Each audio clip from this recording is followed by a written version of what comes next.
que la corruption. Vous, capitalistes, vous n'avez cessé de pousser la classe ouvrière à la misère. Et vous, communistes, vous avez cessé d'exploiter cette misère voulue par les capitalistes.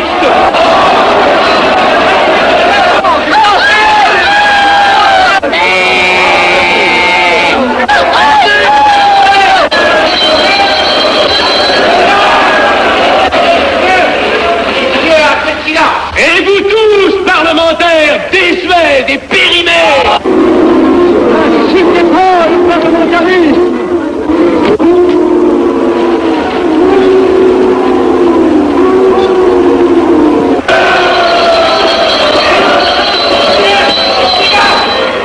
Est-ce que je vais lever la séance? Continuez, monsieur Appel. Messieurs, je n'ai plus rien à dire. J'ai eu conscience de vous dire quelques vérités, peut-être désagréables, mais utiles. Donc, ce ne sont pas quelques interruptions qui m'arrêteront. La communauté française ne se bâtira pas sur le conflit de la vieille bourgeoisie égoïste et du peuple affamé. C'est pourquoi je ne voterai pas ce projet qui donne satisfaction au capitalisme international et serait le bon prétexte pour les communistes à accentuer nos divisions. Je ne le voterai pas. Je serai sans doute le seul à ne pas le voter, car il semble que par une étrange aberration, la Chambre tout entière soit prête, comme toujours, à trahir l'intérêt français au bénéfice de certains intérêts internationaux très particuliers.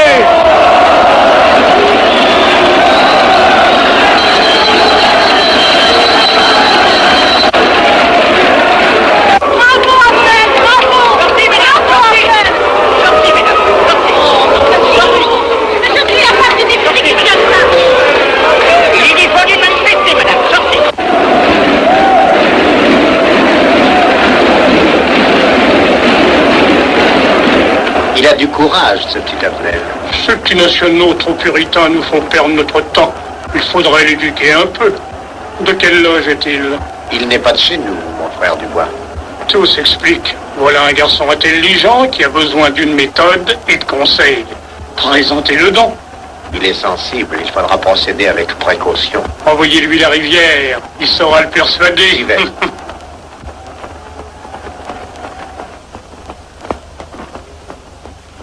Mon cher vénérable, nous avons un service à vous demander. Enfin, aidez donc, je vous suis tout dévoué. Le jeune Abnel qui vient de parler assez brillamment devrait subir les épreuves de l'initiation. La maçonnerie lui apporterait beaucoup et le disciplinerait. Ne croyez-vous pas? J'y pensais déjà. Nous allons nous en occuper activement. Alors, je suis brisé. Comment avez-vous trouvé mon discours? Excellent, vous leur avez dit de fort bonnes vérités. Ouais, ça n'a pourtant servi à rien, ils ont voté le projet. Ça ne sert jamais à rien de dire la vérité. Les gens n'aiment pas la vérité, ils préfèrent de beaucoup les mensonges. Vous êtes cynique. Non, j'ai une certaine expérience politique, déjà ancienne. À propos, voulez-vous venir un peu avec moi? J'ai quelque chose à vous dire. Volontiers.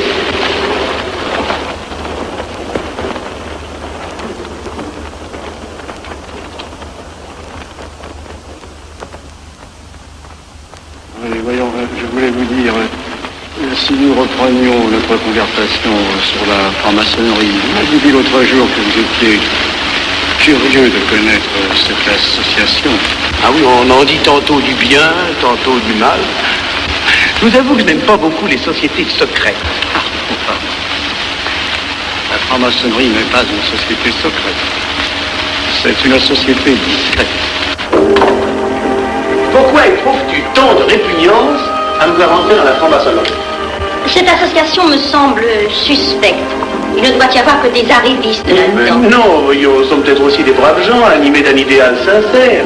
Le texte qu'ils m'ont donné est rempli de bonnes idées. Tu me diras que ce n'est qu'un programme affiché à l'entrée, mais il me paraît loyal. Tu es un honnête homme, mon chéri. Mais tu as un grand défaut. Ah, et lequel? Tu ne vois jamais le mal. Tu imagines que les autres sont bons comme toi-même. C'est pourquoi tu as toujours des déceptions. N'importe, je suis décidé à tenter cette expérience. Alors fais-la. Je souhaite me tromper.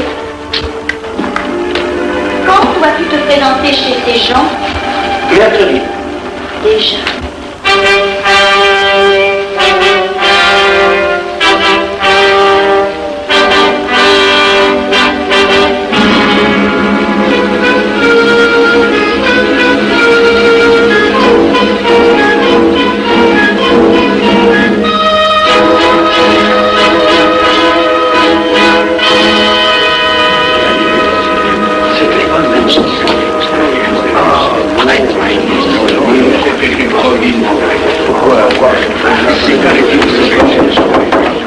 Les frères, les travaux reprennent force et vigueur. La tenue du comité a voté l'interrogatoire du profane Avnel. Nous allons lire les rapports confidentiels de nos enquêteurs. Pierre Avnel, né en 1902 à Laval, a fait sa première communion. Oh mon frère, je vous en prie. Mais déclare ne pas pratiquer régulièrement. A même cessé de fréquenter l'église. Très bien. Mais s'avoue spiritualiste.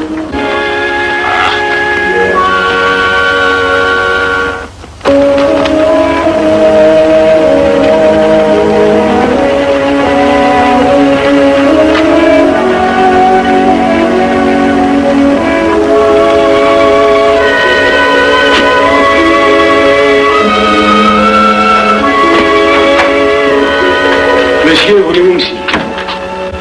Permettez-moi de vous border les genoux. Mes frères, le profane Avnel, qui nous est recommandé par notre frère Gainsbourg, vice-président de la Chambre, est député. Cela ne nous impressionne pas.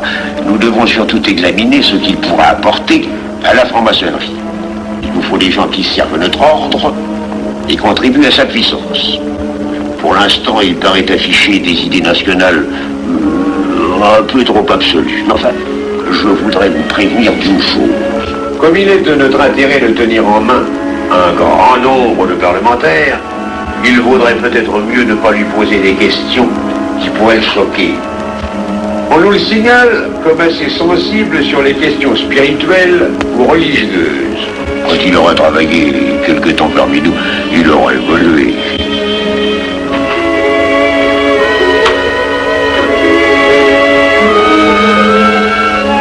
Voilà, le silence le plus absolu, mes frères. Qui frappe ainsi régulièrement à la porte du temple? C'est un profane qui demande à être interrogé, vénérable maître. Faites entrer le profane.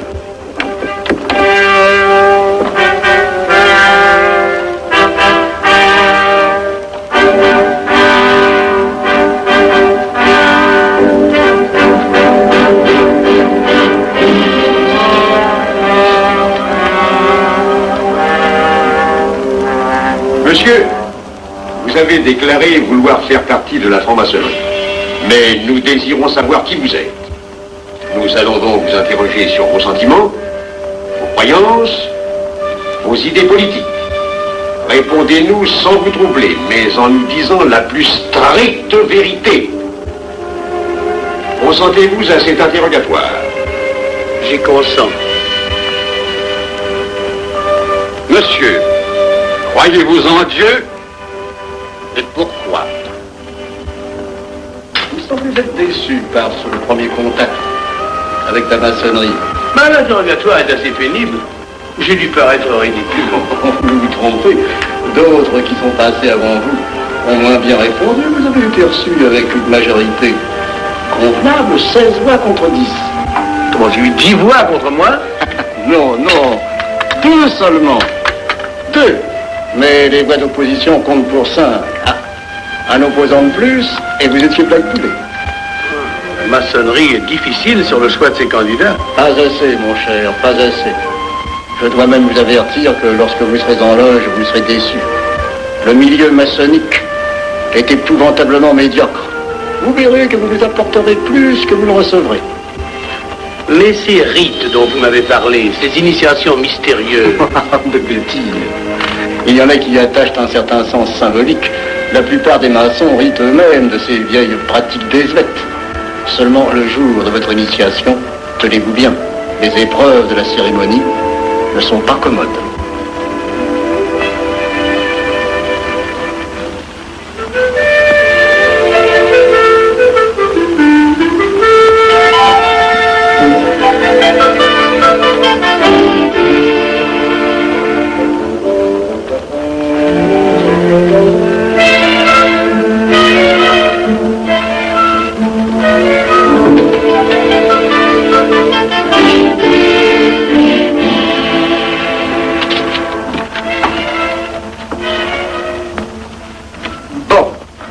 Attendez à la buvette, là. On viendra vous chercher. Alors, mais c'est entendu, mon cher, je m'occupe de ton affaire. Tu peux compter sur moi. C'est très important. Mais c'est entendu. Excuse-moi, la tenue va commencer, je suis un peu en retard.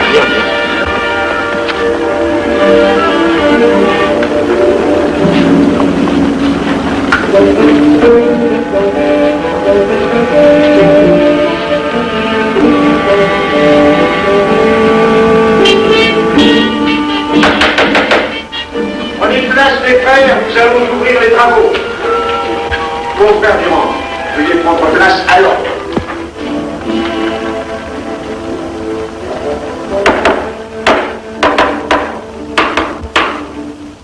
Frère premier surveillant, êtes-vous franc-maçon?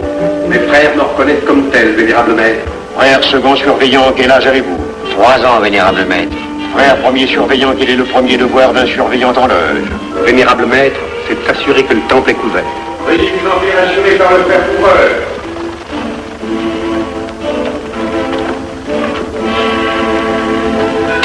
Le temple est couvert, vénérable maître. Frère second surveillant, quel est le second devoir des surveillants en loge? Vénérable maître, c'est de s'assurer que tous les frères présents sont membres réguliers de la loge ou visiteurs connus. Debout, et alors, mes frères. Frère premier et second surveillant, assurez-vous que tous les frères rangés devant vos colonnes sont membres réguliers de la loge ou visiteurs connus.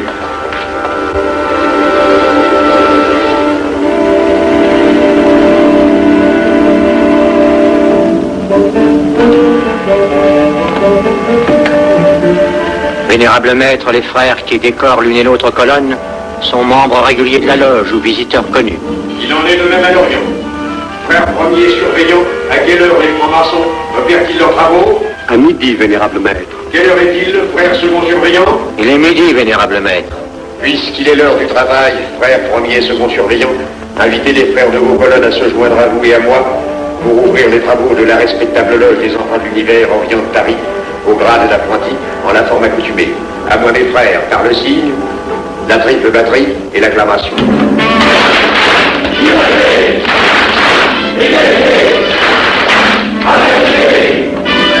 Prenez place, mes frères, les travaux sont ouverts. Mes frères, l'ordre du jour appelle l'initiation du profane Avenel. L'atelier a voté dans une précédente tenue la mission du dit profane. Nous allons donc ce soir le recevoir solennellement. Mon frère couvreur, veuillez aller chercher le profane Avenel qui a écrit son testament philosophique dans le cabinet de réflexion.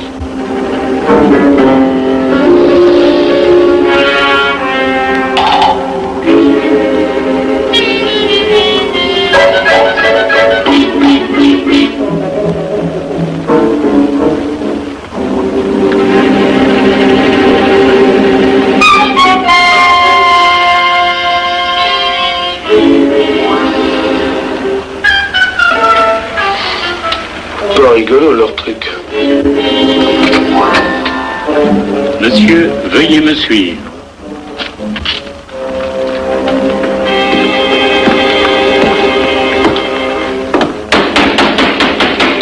Qui frappe ainsi régulièrement à la porte du temple? Vénérable maître, c'est un profane qui demande à être reçu maçon s'il en est jugé digne. Frères, armez-vous de vos glaives. Faites entrer le profane.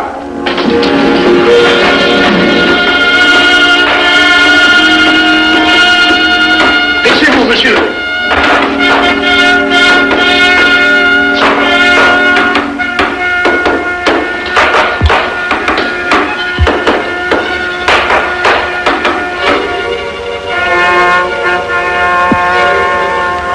Monsieur, cette épée que vous sentez sur votre poitrine est toujours levée pour punir le parjure. Elle est le symbole du remords qui déchirerait votre cœur si vous deveniez traître à la société dans laquelle vous voulez entrer. Est-ce de votre propre volonté, en pleine liberté, que vous vous présentez parmi nous? Oui. La franc-maçonnerie est une institution qui ne procède que d'elle-même. Elle prend sa force dans la raison. Persistez-vous toujours dans vos intentions? Êtes-vous bien déterminé à vous soumettre aux épreuves, quelles qu'elles puissent être? J'y consens. En ce cas, confiez-vous à la main qui va diriger vos pas. Mais, comme il serait imprudent de s'imposer des obligations dont on ne connaîtrait pas l'étendue, il est de la sagesse de cette respectable assemblée de vous dire quels seront vos devoirs si elle vous admet dans son sein. Le premier est un devoir absolu de secret sur tout ce que vous pourrez entendre et découvrir parmi nous, ainsi que sur tout ce que vous verrez et saurez par la suite. Je dois exiger de vous un serment prêté sur la coupe d'éducation. Consentez-vous à le prêter? Oui. Frère expert, faites approcher le profane. Et vous, maître des cérémonies, apportez la coupe des serments. Présentez la coupe au profane.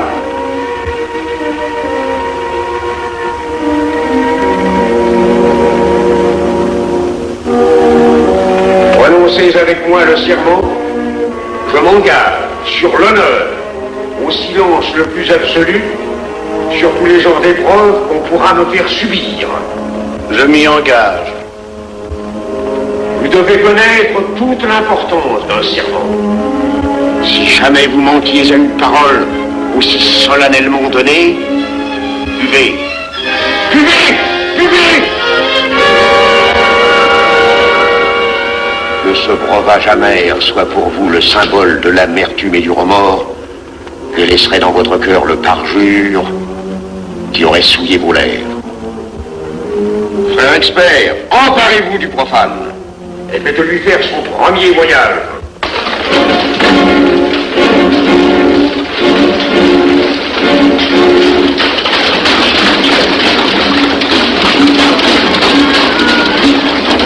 Voilà, c'est un profane qui demande à être reçu maçon. Comment ose-t-il l'espérer? C'est qu'il est libre et de bonne mœurs. Puisqu'il en est ainsi, qu'il passe.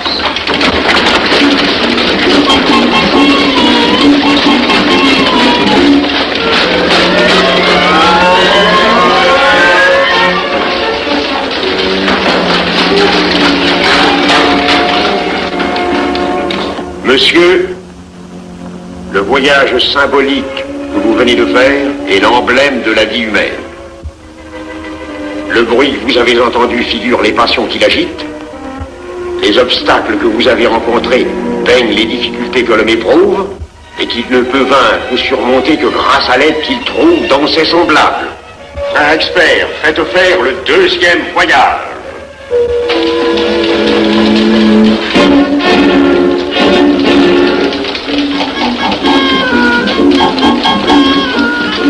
Qui va là? C'est un profane qui demande à être reçu maçon. Comment ose-t-il l'espérer? C'est qu'il est libre et de bonne mœurs. Puisqu'il en est ainsi qu'il passe, et qu'il soit purifié par l'eau.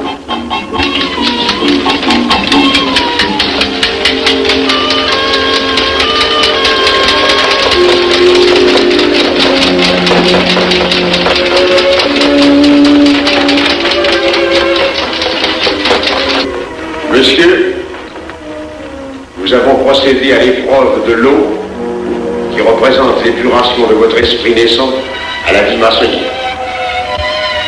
Votre cœur doit être limpide comme l'eau pure.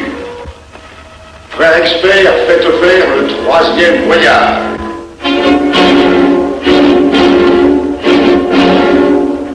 Qui va là? C'est un profane qui demande à être reçu maçon. Comment ose-t-il l'espérer? C'est qu'il est libre et de bonne mœurs. Puisqu'il en est ainsi qu'il passe par les flammes.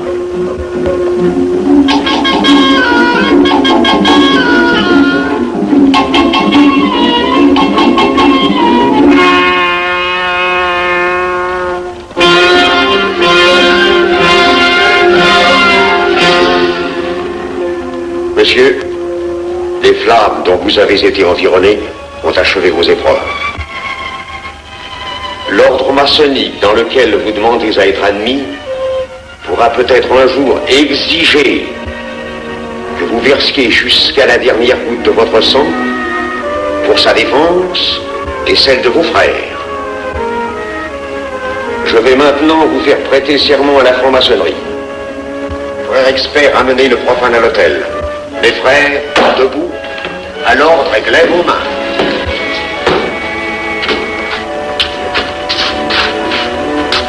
Moi, Pierre Avenel. Moi, Pierre Avenel, De ma propre et libre volonté.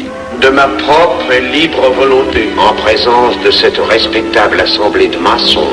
en présence de cette respectable assemblée de maçons, Je jure et promets solennellement je jure et promets solennellement de ne jamais révéler aucun des mystères de la franc-maçonnerie qui vont m'être confiés. de ne jamais révéler aucun des mystères de la franc-maçonnerie qui vont m'être confiés. Quelle idée saugrenue ton mari a-t-il de se faire recevoir franc-maçon? Je lui ai déconseillé tant que j'ai pu, mais tu sais comme il est entêté. Il va se trouver dans un milieu d'arrivistes si médiocre. On l'a pourtant bien prévenu. Pourvu qu'il ne lui arrive rien. Il y a tant d'histoires qui courent sur le compte de ces sociétés secrètes. Ne t'inquiète pas, Pierre. Il saura se tirer d'un mauvais pas. Prudent. Pas assez.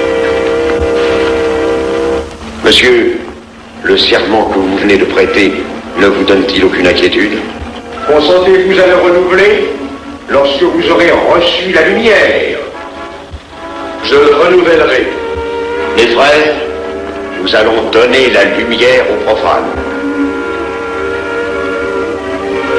Frère couvreur, préparez-vous à accomplir votre office. Que la lumière lui soit donnée à mon troisième coup de maguet.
Ces glaives que vous voyez tourner vers vous vous annoncent que tous les maçons voleront à votre secours si vous respectez et si vous observez nos lois. Mais ils vous annoncent aussi que si vous trahissez votre serment, vous n'échapperez pas à la vengeance de tous les frères répandus sur la surface du globe et qui ont juré de punir le parjure. Le jurez-vous, mes frères?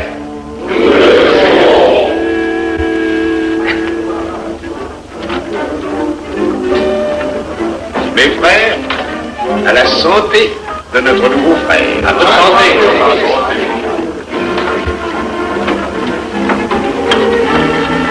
Mon très cher frère, qu'est-ce que vous pensez de cette soirée? Eh bien, c'est curieux. Cette cérémonie est très impressionnante. Mon cher frère, pourrais-je vous laisser ma carte au cas où vous auriez besoin de mes services? Je vends de tout, de la bonneterie, des chaussures, du savon à nettoyer invraisemblable. Tu permets, mon cher Lévi-Stein? Je t'en prie. Mon frère Avenel, nous allons bientôt vous mettre à contribution. Oui, un de nos amis de notre loge voudrait un bureau de tabac. Le Grand Orient est submergé de monde en ce moment. Avec vous, ça ira peut-être un peu plus vite. Volontiers. Je vous remercie. Ah, dans quelque temps, je vous parlerai aussi d'une autre affaire. Depuis plusieurs années, j'ai droit à la Légion d'honneur. Je ne m'en suis jamais occupé, je n'ai pas dérangé nos amis pour ça, on leur demande déjà tellement de choses, n'est-ce pas? Vous m'aiderez? À votre service. Merci. Alors on nous voit. Ah non, comme ça. Voyez-vous, des petits coups secs avec le pouce, là, comme ça. Pom, pom, pom. Essayez. Pom, pom, pom. Et ben voilà. Avec ce signal-là, on ouvre toutes les portes.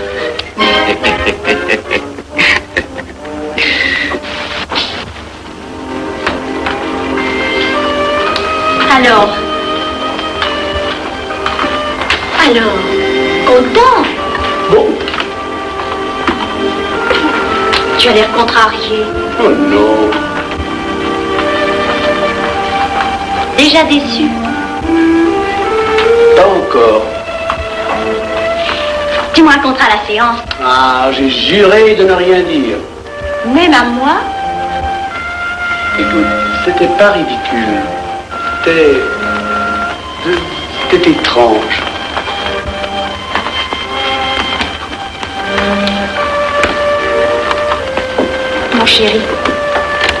Mon chéri, c'est idiot, mais j'ai peur pour toi. Qu'est-ce que tu veux qu'il m'arrive? Oh, mon grand.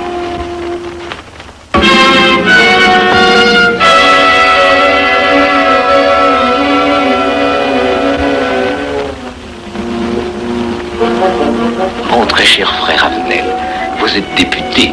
J'ai un service à vous demander. Tous les détails sur la filousterie. Mon très cher frère, si vous pouviez m'obtenir cette place, vous me feriez plaisir.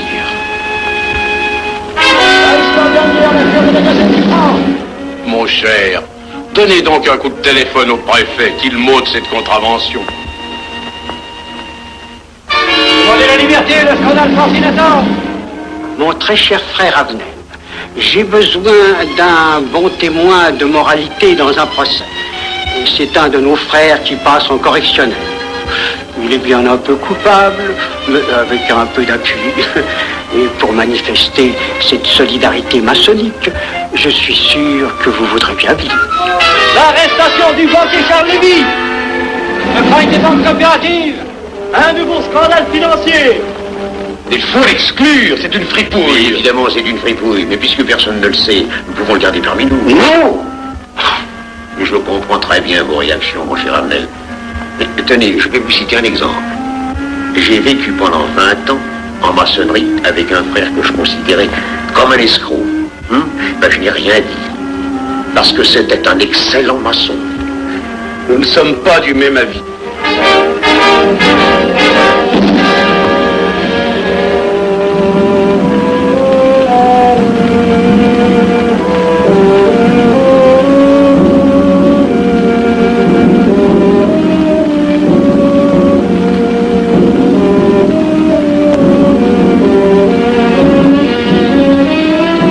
Pas pour lui. Pourquoi?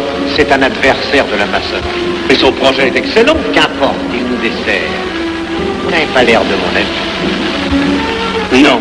Non, non et non, je ne ferai pas ce que vous voulez. Un bout de mot de vous conformer à la discipline républicaine. La discipline républicaine et maçonnique. Je sais ce que c'est, allez, c'est une canaillerie. Mon frère, ne laissez pas vos paroles dépasser votre pensée. Oh, ne croyez pas que je suis en colère, non, j'ai tout mon sang-froid au contraire. Et c'est pour ça que je ne voterai pas cette loi unique. Vous détruisez ce pays en l'empoisonnant doucement. Ah, mais vous ne parlez pas sérieusement. Mais vous ne comprenez donc rien.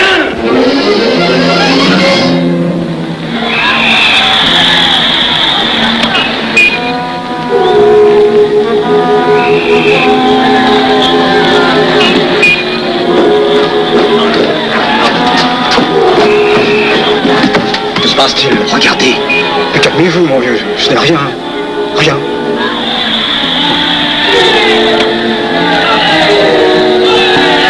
Que croyez-vous qu'on doit faire? Rien. Surtout rien. Pas de pareil cas, il faut attendre. Et croyez-moi, il n'y aura pas d'incident. Tous ces gens vont rentrer se coucher. Ils sont fatigués, le barquerier.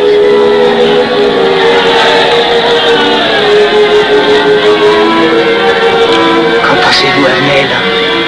Je voudrais être avec eux, place de la Concorde. Vous ne parlez pas sérieusement? J'ai pas envie de rire.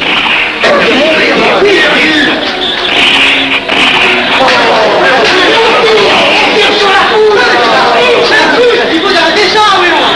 Mais faut arrêter ça.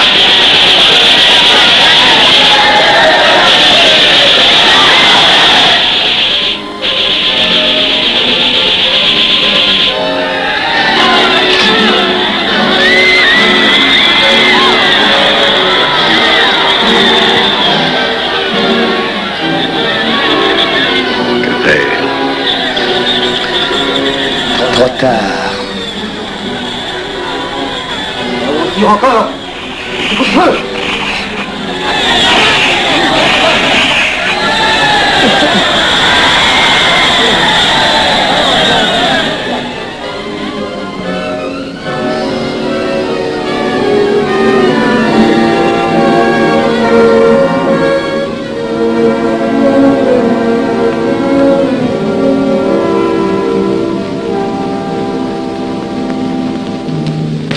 Messieurs, nous avons établi définitivement la liste des membres de la commission d'enquête. Tout le monde est bien d'accord pour la soumettre au vote de la Chambre. Pas d'objection? Le projet est accepté à l'unanimité. La séance est levée.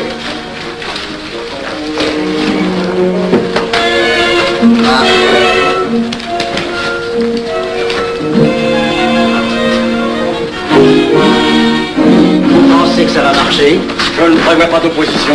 Si cela est ainsi, nous risquons de nous en tirer. Je le crois sincèrement. Nos frères députés nous attendent dans un salon voisin. Ils sont impatients de vous entendre. Bah allons-y. Avenel. À propos, cher ami, je vous ai mis d'office dans la commission d'enquête. Moi, pourquoi? C'est indispensable. J'ai besoin de vous. Venez avec nous. Vos amis nous attendent.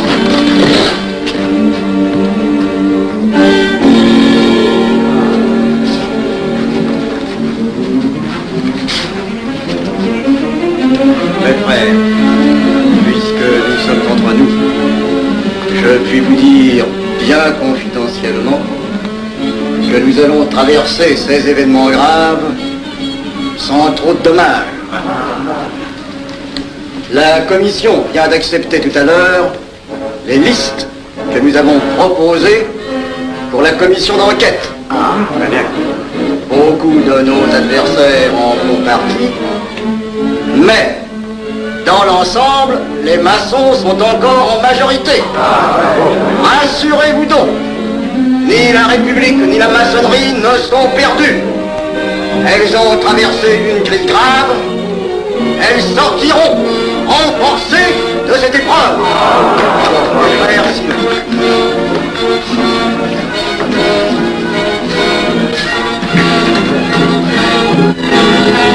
Demandez l'anti-Marfon, le scandale de la commission d'enquête. Demandez l'anti-Marfon, le scandale de la commission d'enquête. Vous me demanderez successivement le Quai d'Orsay, la Banque de France, l'état-major, le secrétaire général du Parti radical socialiste, le temps et les usines d'aviation Guerlain. Bien, monsieur.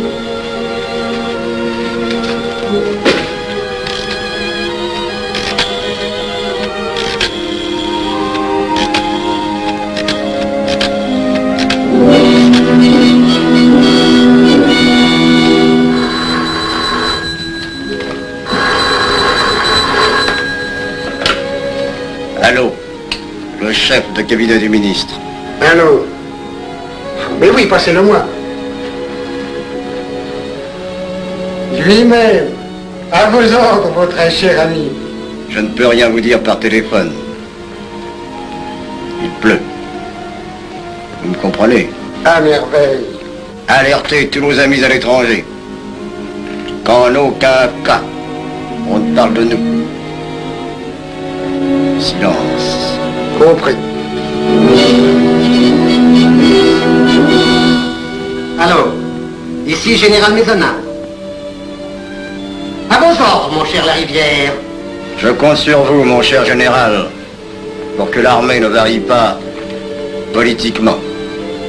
Elle doit rester divisée, avant tout. Ne craignez rien, j'ai déjà procédé à des changements importants. Tous les officiers suspects d'être contre nous ont été éloignés de Paris et séparés les uns des autres. Mes frères, il est indispensable de franchir cette mauvaise passe. Il ne faut pas trop de mouvement de bourse. N'est-ce pas, mon frère sous-gouverneur? Nous maintiendrons la monnaie. La presse de droite doit essayer d'attaquer la presse de gauche. Pendant quelque temps. Pour donner le change. C'est entendu.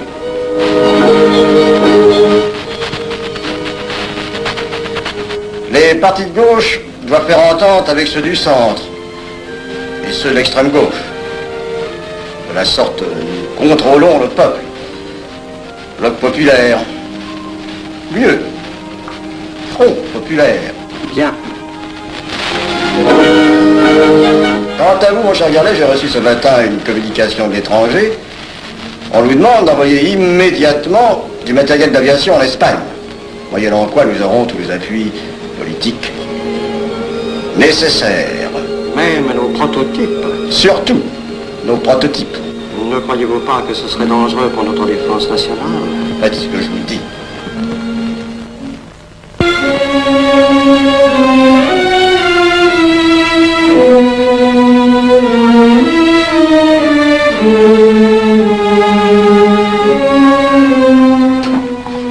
Monsieur Avenel, faites entrer.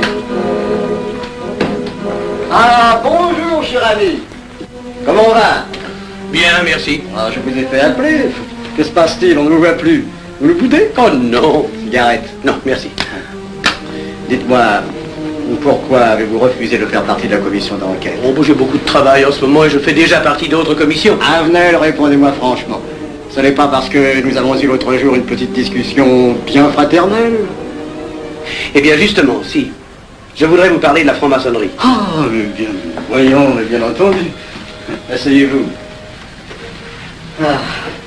Alors, je vous écoute. Eh bien, voilà, vous avez été mon présentateur, je vous dois une explication. Je suis décidé à déposer ma démission. Vous avez l'air d'avoir été déçu par la maçonnerie. Oh, pire, choqué. Pourquoi? Mais confessez-vous, mon vieux. Vous ne serez pas le premier maçon qui m'aura ouvert son cœur. Qu'est-ce qu'on vous a fait? Mais à moi, personnellement, rien. Mais je trouve ce milieu maçonnique... Pourri d'arrivistes écœurants. Je vous l'accorde. Ah, je ne vous le fais pas dire. Oh, croyez-vous que je sois dupe? Alors, je ne comprends pas. Tant de vertu affichées sur le programme à la porte. Tant de mystère à l'intérieur pour ne cacher que ces petites combines, ces appétits de comitard. Je m'attendais à trouver des hommes dévoués, sinon supérieurs. Au lieu de ça, je n'ai rencontré que des quémandeurs de bureaux de tabac ou de décoration, ou alors des fripouilles qui cherchaient à m'utiliser pour échapper à des condamnations. En dehors d'eux, des phraseurs, des sectaires ignorant tout, ne connaissant rien de l'histoire de leur pays, rien de l'histoire du monde, rien de la politique, rien de la philosophie, rien. Ah, des cerveaux vides, mais des dents longues et des langues folles. Et c'est cela qui gouverne la France. Quel grade avez-vous maintenant? J'ai été initié à la maîtrise il y a peu de temps. Eh bien, si vous avez le courage de vivre encore quelques années dans la médiocrité des ateliers bleus, vous passerez ensuite aux ateliers supérieurs. C'est mieux? C'est autre chose. Voyons, vous êtes 33e, n'est-ce pas? C'est le grade le plus haut dans la maçonnerie. Mon petit Avenel, je vais vous révéler, quoique je ne le doive pas, ces fameux secrets maçonniques dont on fait tant de mystères. En maçonnerie, on cache tout aux petites gens. En bas, vous ne savez rien. En haut, vous commencez à voir un peu plus clair dans le jeu mondial. Moi-même, je ne suis pas totalement éclairé sur les intentions des dirigeants de notre ordre. Et quand je dis dirigeants, je me trompe. Il n'y a pas de chef chez nous. Il n'y a que des exécutants. Je suis un pion sur un échiquier, j'accomplis une fonction. Je reçois des messages. J'obéis. Je transmets. J'agis. Mais qui dirige? Personne. C'est beaucoup plus compliqué et simple en même temps qu'on ne pense. Qu'est-ce que la maçonnerie? Des groupes d'hommes qui se sont réunis aux quatre coins de l'univers pour enserrer le monde dans un réseau aux mailles infranchissables. Nous sommes 50 000 en France, 500 000 en Angleterre. 3 millions en Amérique, c'est peu. Mais c'est énorme. Parce que nous formons un bloc uni, d'une seule volonté. Nous rayonnons partout. Nous commandons partout. Ici, 300 parlementaires sont francs-maçons. En Angleterre, le roi fait partie de notre ordre. Aux États-Unis, le président est 32e. Il n'y a pas un pays où nous n'ayons nos appuis secrets, nos hommes, nos banques, nos groupes dévoués. Et ceci n'est rien. Je ne vous montre là de la maçonnerie que la puissance physique. Il y a peut-être autre chose. Mais quoi? Une doctrine supérieure. Une antique expérience des forces du monde qui nous permet de pousser les peuples tantôt vers la vie, tantôt vers la mort, quand il le faut. La mort? Je croyais la maçonnerie attachée à la paix. À une certaine paix. Notre paix. Sinon,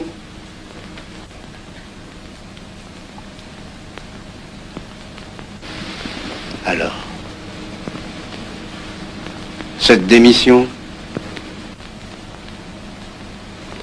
je vais réfléchir.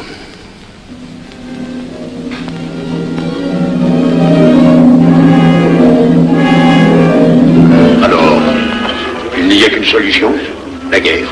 Pour réussir à déclencher la guerre, la maçonnerie a besoin de tous ses hommes. Sur combien de voix pouvons-nous compter à la Chambre? Nos frères parlementaires sont à peu près tous sûrs. Sauf un que j'oserais nommer, car il fait partie de notre loge. Et donc? Avenel. Il tient des propos contre le Grand Orient qui l'accuse de vouloir déclarer la guerre à l'Europe. Je n'ai jamais eu confiance en ce type-là. C'est une faute de l'avoir laissé entrer ici. Nous pouvons encore le ramener de meilleurs sentiments. Doute que vous réussissiez. Qui sait? Nous avons peut-être les moyens pour ça.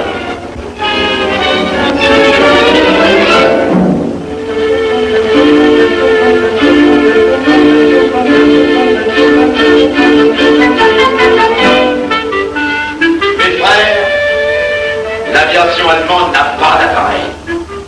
Plus de 2000 accidents d'avion l'année dernière en Allemagne. La ligne Siegfried est à peine construite. Les tanks allemands marchent difficilement. Un détail entre autres qui m'a été rapporté par un de nos frères.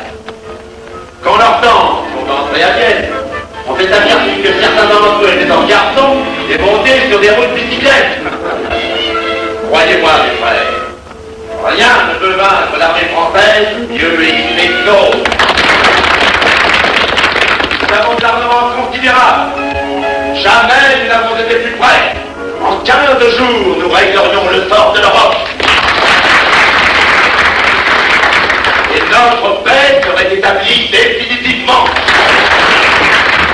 Notre victoire est sûre. C'est faux. C'est faux. Silence. Ce que dit cet homme est faux. Mon frère, je vous rappelle à l'ordre. Vous n'avez pas la parole. Je le sais. Mais je suis député et membre de la commission de la défense nationale. On ne peut pas laisser se prolonger un discours aussi manifestement erroné. Les appréciations de monsieur, notre frère, ou si vous voulez, sur l'état de notre armée et sur celle de l'Allemagne sont des mensonges. Notre armée n'est pas en état de résister. La faiblesse de notre aviation est flagrante. Mon frère, vous n'avez pas la parole. Peu m'importe. J'ai 3 mots à dire et je m'en irai. Puisque je vois qu'ici vous ne voulez pas entendre la vérité. Vous la direz tout à l'heure, après l'exposé de notre frère. Non, vous la direz immédiatement, avant d'entendre des stupidités bellicistes. Les couteaux, passons, poussez à la guerre.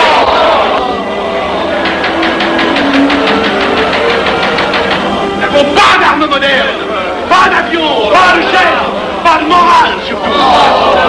Le peuple français ne se battra pas pour défendre une idéologie fumeuse, un régime ignoble, une république pourrie. Mon frère Abdel. Prie de couvrir le dos.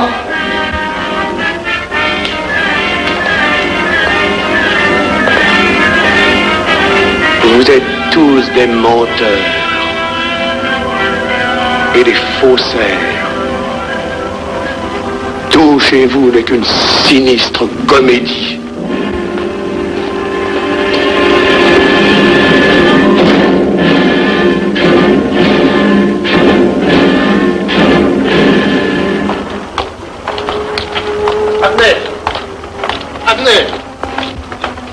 Abnel, excusez-moi, comme vous, j'habite Neuilly, c'est pourquoi je me permets de vous rejoindre. Oui, vous avez fort bien fait, mon frère. J'étais près de vous à la CNU.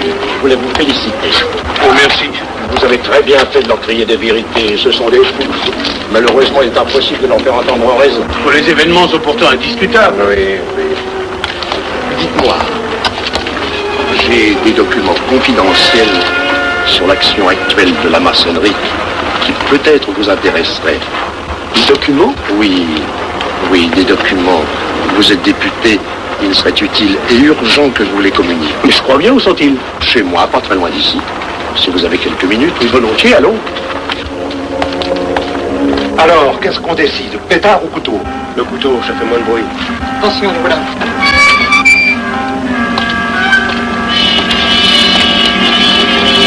Un instant, je vais voir si...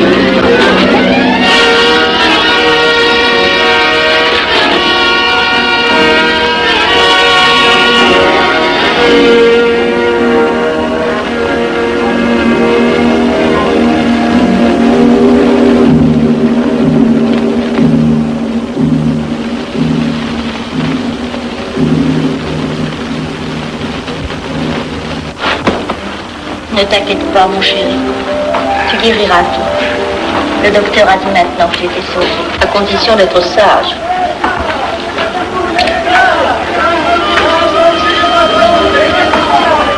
Qu'est-ce qu'on entend? C'est la mobilisation générale, mon chéri. Quoi, la mobilisation? Ne t'agite pas, je t'en supplie. Je n'aurais pas dû te le dire, mon Dieu.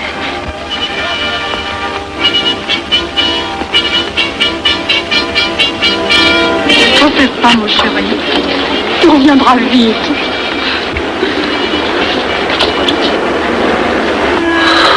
Les brutes. Ils sont arrivés. Ils ont réussi à déclencher leur guerre. Oh, ne bouge pas. Tes plaies sont à peine fermées. Si j'étais pas tombé sous les coups de ces criminels, j'aurais peut-être pu arrêter ça. Mais non, tu n'aurais rien pu empêcher, mon chéri. Ces hommes sont plus forts que toi. Ils ne t'auraient pas manqué.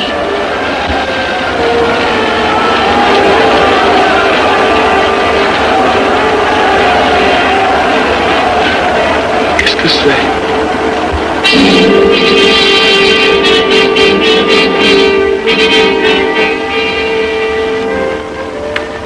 Les malheureux.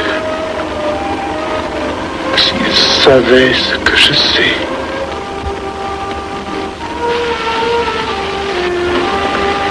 Mes frères, nous pouvons affirmer en toute sérénité que la franc-maçonnerie universelle a présentement atteint son but. Cette guerre qui est la nôtre est déclarée. Elle doit aboutir au triomphe de notre ordre. Il importe que le monde soit définitivement gouverné selon nos méthodes et par nos idées. Debout et alors. Frère premier surveillant, à quelle heure ferme-t-on les travaux? À minuit, vénérable maître. Quelle heure est-il, frère second surveillant? Minuit, vénérable maître. Puisqu'il est minuit et que nous avons accompli notre œuvre, je déclare les travaux clos à mon coup de maillet. Retirons-nous en paix, mes frères, sous la loi du silence.